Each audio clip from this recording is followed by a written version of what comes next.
halos mag-broke ang ating online platform dahil sa pagpapaliwanag about sa investment tungkol sa bahay. So, ang bahay nga ba is investment or hindi? Ito yung well-explained na pwede kong maipaliwanag sa inyo. It's up to you kung maiintindihan nyo yung ibig ko sabihin. So, ang investment itself, syempre guys, ito yung nagpapasok sa atin ng pera. Ang bahay po ba ay investment? Okay. Dalawa po ang reason kung bakit tayo bumibili ng bahay. Ang una is para pagkakitaan natin at ang pangalawa naman is para tirhan natin. Ang bahay ay investment kapag po kumita siya ng pera. Pero ang bahay ay tatawagin nating liability kapag hindi siya kumita ng pera, pero kailangan mo maglabas ng pera para sa kanya. Okay, ganito yan guys. Ang bahay, for example, bumili ka ng bahay, ng properties sa Pilipinas, for example, foreclosed properties sa Pag-ibig, pre-selling man yan, or RFO, bumili ka ng bahay, tinirahan mo yung bahay, ito ba investment? Hindi po siya matatawag na investment dahil tinirahan mo siya. Una, magbabayad ka ng kuryente, tubig, maglalabas ka ng pera. Pangalawa, bibili ka ng mga gamit, maglalabas ka ng pera. Pangatlo, magbabayad ka ng amortization, maglalabas ka ng pera. Pang-apat, magbabayad ka ng amilyar, maglalabas ka ulit ng pera. So lahat po, base doon sa sinabi ko, lahat siya is paglabas ng pera ang pinag-uusapan. Ibig sabihin, ito ay liability, hindi to investment. Kasi from the word investment itself, ito po ay nagpapasok sa'yo ng pera, nagbibigay sa'yo ng pera. Since hindi siya nagbibigay ng pera, siya po ay liability. Pero kapag po ang bahay na binili nyo, bahay na hinulugan nyo, binili nyo kay Pag-ibig or kahit kanino man nyo binili yan, kapag po ang bahay na yan is pinaupahan nyo, ang bahay na yan is tinirahan nyo, pero in the long run, for example, after 3 years is ipinagbenta nyo, at ang bahay na yan is sabihin natin na nagpapasok sa inyo ng pera, ginawa nyong warehouse, ginawa nyong small lagayan ng inyong business, something like that. For example, meron kayong business na printing, for example lang, tapos sa bahay nyo siya ginawa, doon sa bahay na yun yung ginamit nyo. So, instead na tirahan nyo lang siya, ginagamit nyo rin siya as a second part ng business nyo. So, yun po ang tinatawag natin na investment. Hindi lang po siya naglalabas ng pera kasi nagpapasok din siya ng pera sa inyo.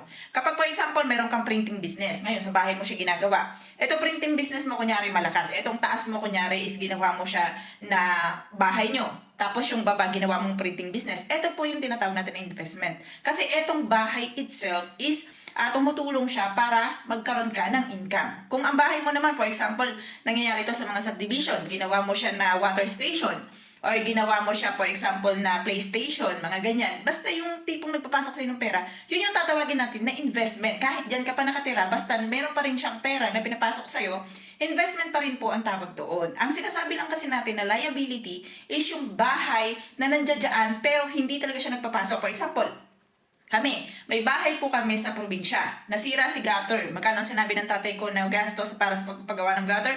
Ang sabi niya is nasa 100K. So, nagpapasok ba itong bahay namin na to ng pera? Hindi po. Doon kami nakatira.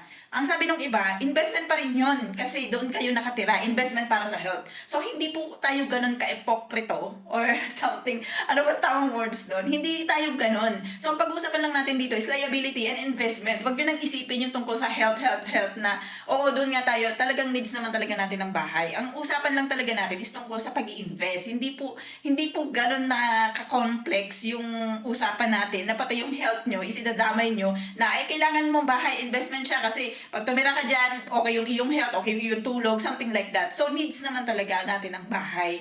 Kaya lang, syempre, ang point nga dito is kung investment ba to o liability, nagpapasok ba to ng pera or hindi. So, dyan nag-iba or yung ating comment section sa ating app, ganyan. Kasi nagtalo talaga. May naniniwala na investment siya, may nagsasabi rin na liability.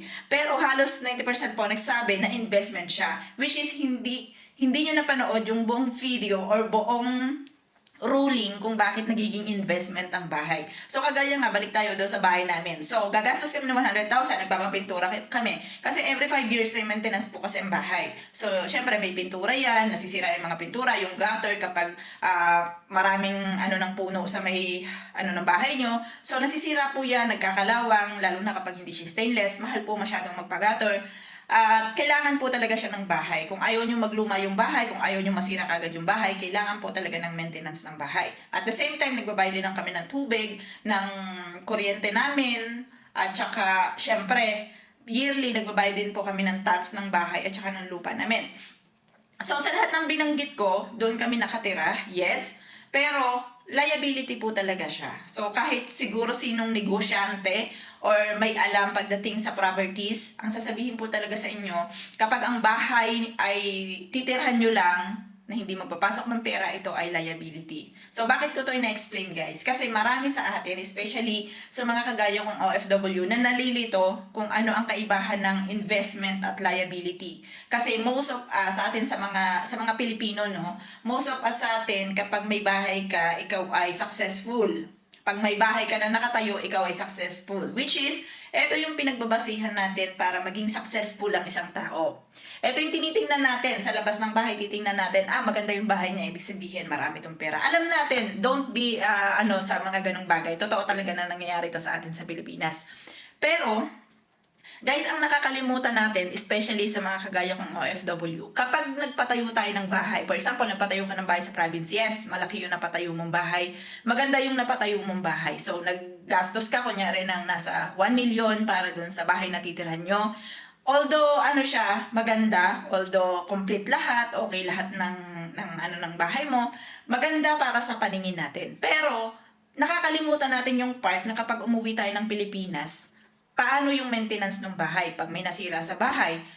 Yung bang bahay na yon is mapapagkakitaan natin pag umuwi tayo ng Pilipinas. Hindi ko sinabi na bawal kayong magpatayo ng bahay. Ang ine-explain ko lang sa inyo is yung kaibahan ng alam nyo yung liability at saka ng investment. Kasi doon tayo lahat nalilito. Kahit ako before, sa totoo lang po, before talaga, akala ko talaga, pag may bahay ka, okay ka na as OFW. Basta may bahay ka ha, hindi disregard kung tumira ka doon o paupahan mo. Ang mahalaga may bahay ka kasi yun yung basihan ko na may napundar ako. Pero hindi pala ganun. Hindi pala ganun, guys, ang totoong takbo. Kasi hindi ibig sabihin na may bahay ka, successful ka. Kasi kung ang bahay mo is nakatayo para tirhan mo, yes, nakapundar ka. Pero hanggang nakapundar ka lang. Kailangan tayong mga OFW, ang sunod natin, kung talagang wala kayong bahay, sige, unahin natin ang bahay. Ang isunod natin is yung mapagkakakitaan natin. Yung pagdating ng panahon, pagdating ng time na gusto nating umuwi ng Pilipinas, is mapapagkakitaan natin siya. Papasok tayo ng pera kahit hindi tayo nagtatrabaho. So, yun yung isipin natin as OFW. Kasi OFW po ako. At lahat kayo naiintindihan ko. Naiintindihan ko kung saan nanggagaling yung iba na nagsasabi na hindi, investment talaga yung bahay. Which is, hindi naka-elaborate kung paano nagiging investment ang bahay. Dahil hindi tayo nakakarinig ng mga ganitong forum na nagpapatunay na hindi talaga siya investment kung titirhan mo. So guys, ako, OFW din ako. So I got you. Alam ko kung ano pinagdadaanan nyo. Pero kung naiintindihan ko tong bagay na to, bakit ko naman ipagdadamot sa gusto rin na makaintindi ng bagay na to? Now, kung hindi nyo po naintindihan at talagang ipipilit nyo sa akin na ito ay investment kahit titirhan nyo, at hindi nyo naman ibibenta, so it's up to you po. Basta ako, in-explain ko lang kung ano yung